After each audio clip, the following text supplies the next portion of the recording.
আর এদিকে বিজেপির সর্বভারতীয় সভাপতি নির্বাচিত হওয়ার পর প্রথম রাজ্য সফর ছিল পশ্চিমবঙ্গ সফর নিতিন নবীনের। এখানে এসে কি বার্তা দিলেন? কর্মী সমর্থকদের বার্তা দিলেন বুথ স্তরে আরও জনভিত্তি বাড়াতে হবে, তরুণ প্রজন্ম মহিলাদের কাছে পৌঁছতে হবে, তাদের সমস্যার কথা শুনতে হবে।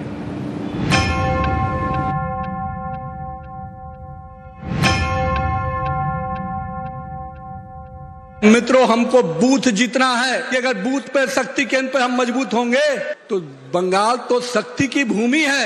अगर हमारा शक्ति केंद्र मजबूत हो गया तो शक्ति की भूमि का शक्ति केंद्र निश्चित रूप से कमल खिला के रहेगा।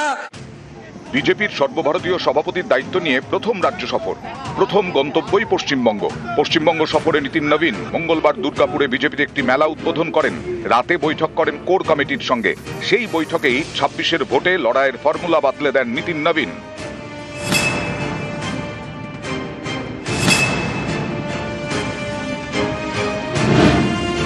নিতিন নবীনের নির্দেশ, প্রতিটি বুথে জোর দিতে হবে। রাজ্যে পালাবদল করতে হলে বুথ স্তরে সংগঠনকে শক্তিশালী করতে হবে। প্রথমেই নজর কলকাতা এবং দক্ষিণ 24 পরগনায়। 1 মাসের মধ্যেই 2 জেলায় বুথ স্তরের সংগঠন ঢেলে সাজানোর নির্দেশ দিয়েছেন নিতিন নবীন। প্রতি 15 দিন অন্তর সংগঠনের রিপোর্ট নেবেন বিজেপির সর্বভারতীয় সভাপতি। নিতিন নবীনের নির্দেশ, স্থানীয় সমস্যাকে গুরুত্ব দিতে হবে, বাড়াতে হবে জনসংযোগ। আগামী যে নির্বাচন, সেই নির্বাচনের সম্বন্ধীয় অনেক আলোচনা হয়েছে। এই সমস্ত আলোচনা অত্যন্ত কনফিডেন্সিয়াল আলোচনা, বাইরে বলার জায়গা নেই। আমরা শুধু এটুকু বলতে পারি, আমি পার্টির তরফ থেকে আমরা 100% কনফিডেন্ট যে এবার বিজেপি সরকার তৈরি হচ্ছে। দুর্গাপুরে মঙ্গলবার রাতে কোর কমিটির সঙ্গে বৈঠক, বুধবার সকালে কর্মী সম্মেলন। সভামঞ্চে একসঙ্গে দেখা যায় বঙ্গ বিজেপির 4 হেভিওয়েটকে, শ্রমিক ভট্টাচার্য, শুভেন্দু অধিকারী, সুকান্ত মজুমদার এবং দিলীপ ঘোষ। এই সভামঞ্চ থেকেও নিতিন নবীনের মুখে বুথ বার্তা।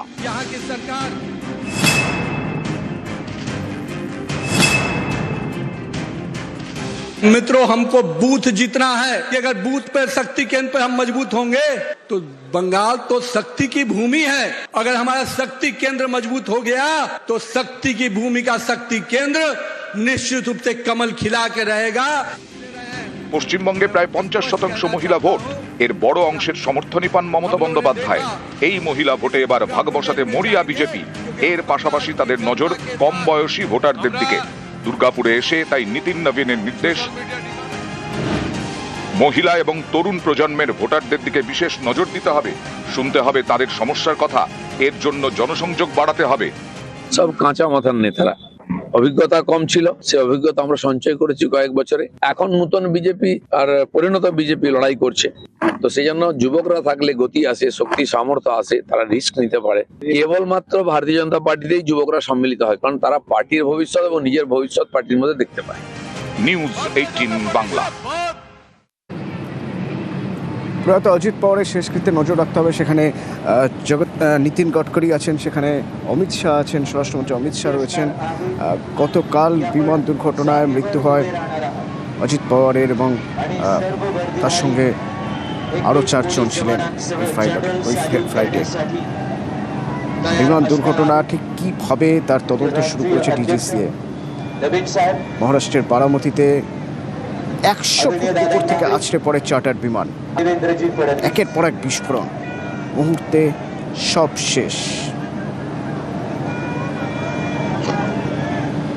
श्रद्धांजली अर्पण करण्यासाठी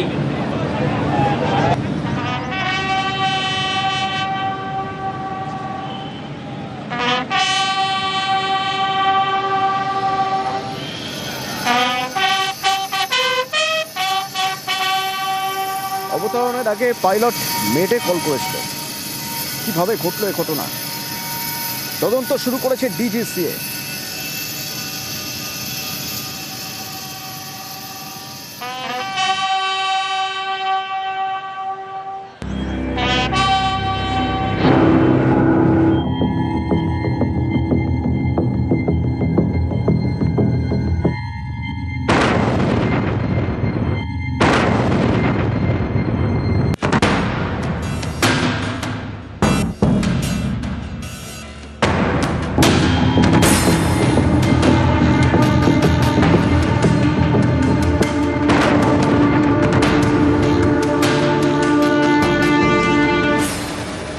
লিয়ারজেট F-45 VT-SSK চার্টার্ড বিমান। এই বিমানটি বুধবার সকালে মহারাষ্ট্রের বারামতিতে অবতরণের সময় আছড়ে পড়ে। একের পর এক বিস্ফোরণ হয়, বিমানে আগুন ধরে যায়, নিমেষে সব শেষ।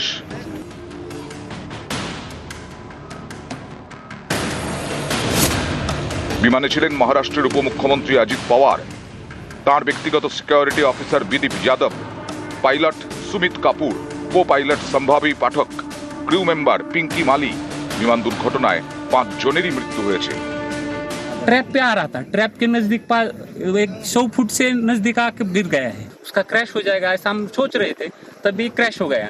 पहले देखा तो उसको आग लगी थी पूरे प्लेन को, और उसके बाद 4-5 स्फोट हो गया विमान में उसका, और उसने निकालने की कोशिश की लेकिन बड़ी आग लगी, उसके कारण कोई मदद नहीं कर सकता। বুধবার বারামতিতে ছিল জেলা পরিষদের ভোট প্রচার, সেখানে যাচ্ছিলেন এনসিপি নেতা অজিত পাওয়ার। বুধবার সকাল 8:10 নাগাদ মুম্বাই থেকে বিমানে রওনা দেন। সকাল 8:45 নাগাদ বারামতিতে দুর্ঘটনা।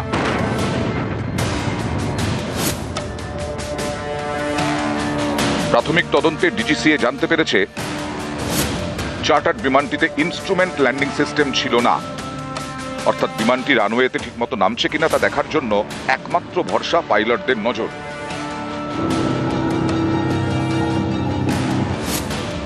এদিন কুয়াশা বেশি থাকার কারণে দুর্ঘটনা হয়ে থাকতে পারে বলে অনুমান।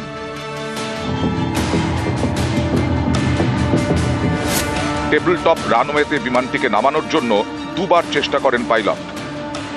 প্রথমবার নামাতে না পেরে আকাশে চক্কর কাটেন। দ্বিতীয়বার নামার সময় ল্যান্ডিং গিয়ারে সমস্যা দেখা দেয়, তখন মেডে কল করেন পাইলট। মেডে বার্তা মানে চরম বিপদ, ফরাসি ভাষায় এর অর্থ আমায় সাহায্য করো। প্লেনটি তখন 100 ফুট ওপরে, সেই সময় নিয়ন্ত্রণ হারিয়ে আছড়ে পড়ে মাটিতে।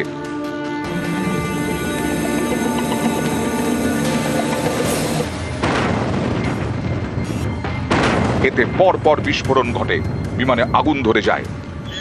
লিয়ারজেটে আগেও ল্যান্ডিং গিয়ারের সমস্যা দেখা দিয়েছে। এ নিয়ে কানাডার বিমান প্রস্তুতকারী সংস্থা বোম্বার্ডিয়াকে সতর্ক করে আমেরিকার ন্যাশনাল ট্রান্সপোর্টেশন সেফটি বোর্ড। সেই বিমানেই বুধবার দুর্ঘটনা, প্রাণ গেল মহারাষ্ট্রের উপমুখ্যমন্ত্রী সহ 5 জনের।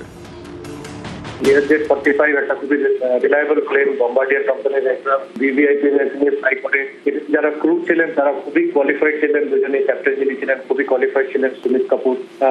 তাই সেই ক্ষেত্রে কি হয়েছে এক্স্যাক্টলি সেটা ইনভেস্টিগেশনের পরে জানা যাবে। ঠিক কি কারণে দুর্ঘটনা তা জানতে ভরসা বিমানের ব্ল্যাক বক্স।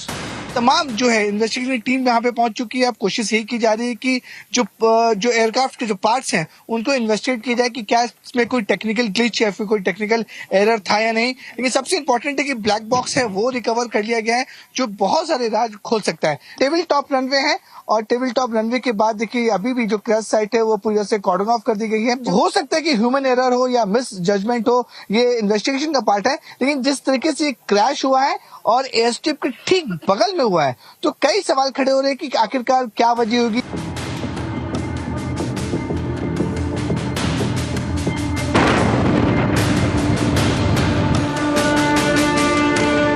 নিউজ 18 বাংলা। ধরে আপনাদেরকে দেখাচ্ছি নানান জেলায় এসআর হিয়ারিং নিয়ে যে হয়রানি সেই ছবিটা। মালদার হরিশ্চন্দ্রপুর নিশ্চয়ই আপনাদের মনে আছে, যেখানে আমরা দেখিয়েছিলাম দাদুর কবরের মাটি নিয়ে নাতি পৌঁছে গেছেন হিয়ারিং এ, কারণ একাধিকবার নথি দিয়েছেন, সেই নথির পরও একাধিকবার শুনানিতে ডাক। এরপর আমরা কি ছবি দেখিয়েছিলাম, ট্রাঙ্ক মাথায় হিয়ারিং এ পৌঁছে যান আরেক বৃদ্ধ, সেই ছবিও আমরা দেখিয়েছিলাম। তারপরে কি এই ছবিটা কোথাও না কোথাও বদলাচ্ছে? না, আরো একটা ছবি আজ আপনাদের সামনে দেখুন। এক বৃদ্ধ, তিনি ট্রাঙ্ক মাথায় এবং তার শরীরে একাধিক সাদা কাগজ ঝুলছে। আপনারা দেখছেন এই সাদা কাগজ কিন্তু সাদা কাগজ নয়, এটা আসলে তার পরিচয়পত্র। হয়রানির প্রতিবাদে এভাবেই ট্রাঙ্ক মাথায় হিয়ারিং সেন্টারে যাচ্ছেন এই বৃদ্ধ। দেখুন সেই ছবি। ট্রাঙ্কে পরিবারের সব নথি রয়েছে, দলিল রয়েছে, দস্তাবেজ রয়েছে, অন্যদিকে গায়ে ঝুলছে পরিচয়পত্র, হিয়ারিং নোটিশ, পাশাপাশি জামায় ঝুলিয়ে এনেছেন সম্পত্তির দলিলও। মানে একজন কতটা হয়রানির শিকার হলে এই হেন সিদ্ধান্ত নিতে হয়, এই হেন প্রতিবাদ, এর ছবি সত্যি বেনজির ছবি। কারণ এভাবে ট্রাঙ্কের মধ্যে সমস্ত নথি নিয়ে তিনি আবার গায়ের মধ্যে ঝুলিয়ে এনেছেন, জামার মধ্যে ঝুলিয়ে এনেছেন তার পরিচয়পত্র, হিয়ারিং নোটিশ, একাধিক দলিল, সম্পত্তির দলিল। ঘাটালের 187 নম্বর বুথের এই ছবি। এনার নাম কি? এনার নাম শেখ জাফর আলী। গরমিল কোথায় ছিল? কেন বারবার ডাক? জানাবো আপনাদের। ভোটার লিস্টে এনার নাম হচ্ছে শেখ জাফর আলী শেখ। নামের প্রথম এবং শেষে শেখ, শেখ থাকায় হিয়ারিং এ ডাক। হিয়ারিং এর লাইনে নীরব প্রতিবাদের এই ছবি। ওই যে কি এসআর না কি হচ্ছে সেই জন্য আমাকে নোটিশ করেছিল।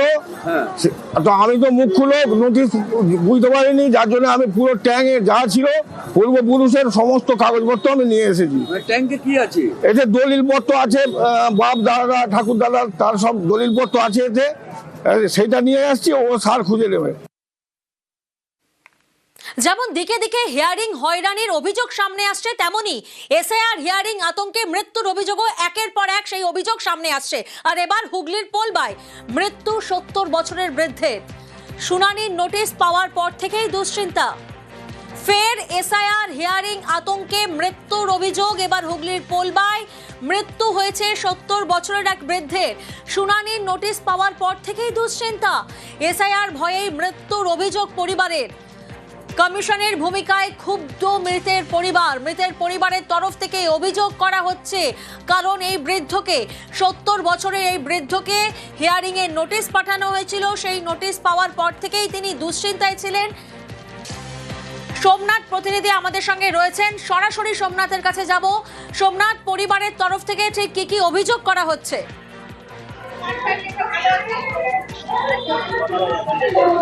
দেখো, পরিবারের তরফ থেকে যেটা অভিযোগ করা হচ্ছে, এই যে 70 বছরের যে বৃদ্ধা, তাকে হিয়ারিংয়ে ডাকা হয়েছিল এবং হিয়ারিংয়ে ডাকার কারণেই তিনি অসুস্থ হয়ে পড়েন।